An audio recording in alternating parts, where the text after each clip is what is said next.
Next, on the eve of the last legislative day, Speaker Madigan agreed to remove the plan to shift pension costs to local school districts.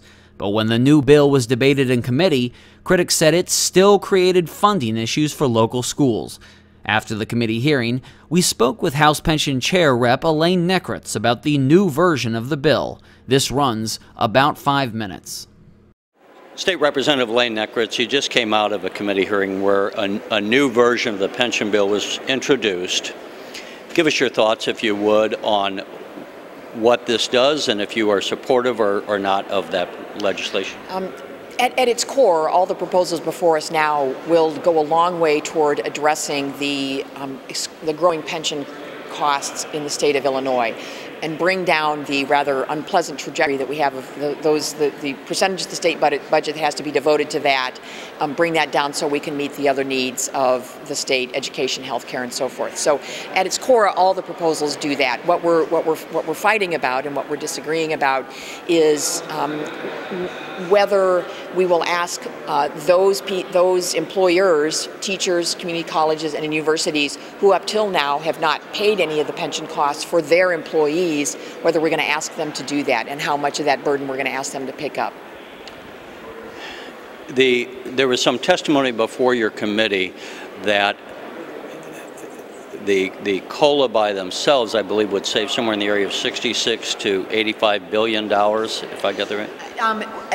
It would not just be the COLA that would save that much. It would be if we save enough on the COLA that we can go to a different funding schedule. That funding schedule also helps us save several, like in 2020, somewhere between 25 and 30 billion over the next 30 years, because we would be paying it faster.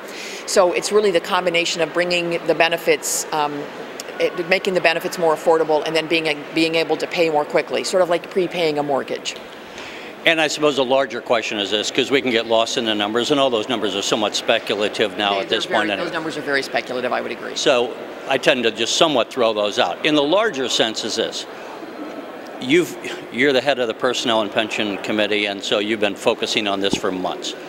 Years. What level of confidence do you have that the legislation the legislature is now about to consider will fix the problem, if not entirely, that it'll really solve the preponderance of the problem? What confidence do you have on that? And if the numbers, whatever they are we basing it not on political math, as people have said before, but on actual actuarial accounting? I think we've attempted to the best we can to base this on actuarial math rather than political math. I don't think we've made any decisions about how to impact benefits where we said, well, we're going to make a political compromise on that. We really have tried to look at the numbers and say, while the COLA makes a big difference in bringing down the cost of the state of Illinois.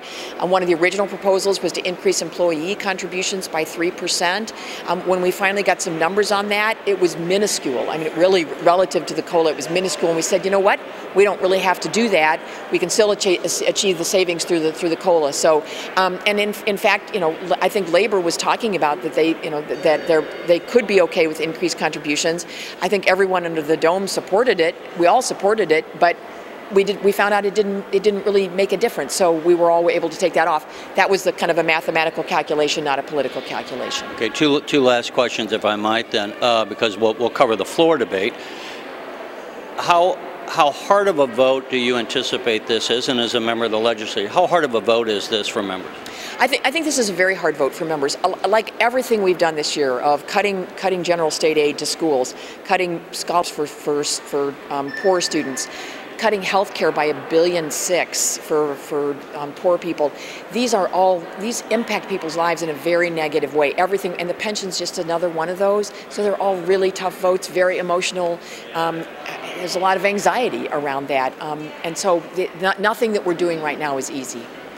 Lastly, on the legal question, we talked to union members. They're preparing. Henry Barab asked me, Dan Montgomery of the Illinois Federation of Teachers, preparing to join a coalition to legally challenge this. What are your thoughts on the legality of the approach that's being taken?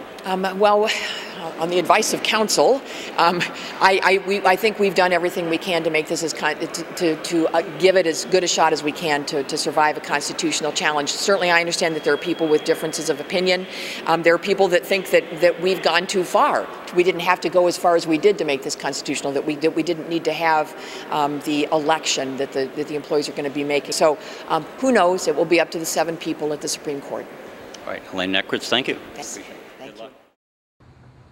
You're watching the Illinois Channel, an independent nonprofit corporation formed to provide gavel-to-gavel coverage of Illinois state government and other public affairs events taking place across Illinois.